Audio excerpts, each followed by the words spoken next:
इसलिए हे अर्जुन, अपने कर्तव्य में रत रहते हुए तुम्हें हर परिस्थिति में संभाव रहना चाहिए। इससे तुम्हें कोई दोष अथवा पाप नहीं लगेगा। निष्काम भाव से कर्म करने वालों का कभी पराभव नहीं होता। भगवान वासुदेव श्री कृष्ण कहते हैं, मैंने तुम्हें आत्मा की अमरता एवं देह की नश्वरता समझाई।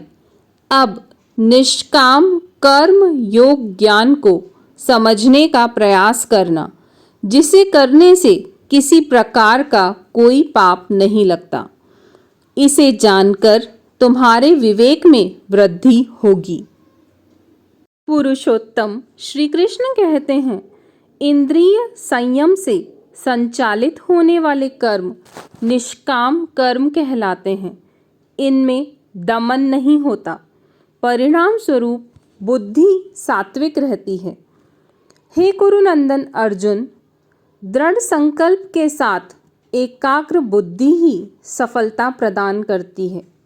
सकाम एवं अनिश्चय की स्थिति में विचार भी अनिश्चित एवं विवेकहीन हो जाते हैं। माधव कहते हैं, हे अर्जुन, केवल भोग विलास, स्वर्ग प्राप्ति मात्र की लालसा रखने वाले कामी व्यक्ति कितने ही धार्मिक कर्मकांड कर लें, कितने ही बड़ी बड़ी ढींगे हाँक लें, स्वयं को सर्वश्रेष्ठ साबित करने की चाहे कितनी ही कोशिश वो कर लें, उनकी बुद्धि कभी स्थिर हो ही नहीं सकती। हे अर्जुन, 3 विषय यथा यज्ञ, कर्मकांड एवं अपरा विद्या से भी ऊपर उठकर जय पराजय, सुख दुख इत्यादि द्वंद्वों से परे नित्य सदचिंतन करते हुए योग क्षेम की चिंता रहित होकर परम आत्मनिष्ठ बनना है। आगे बताते हुए गोविंद कहते हैं, अपने कर्म के सफल होने अथवा नहीं होने के भाव से उत्तम है समर्पण एवं सकारात्मक भाव से कर्म करना। हे अर्जुन, इसे ही समत्व योग कहते हैं। इसके 4 चरण होते हैं।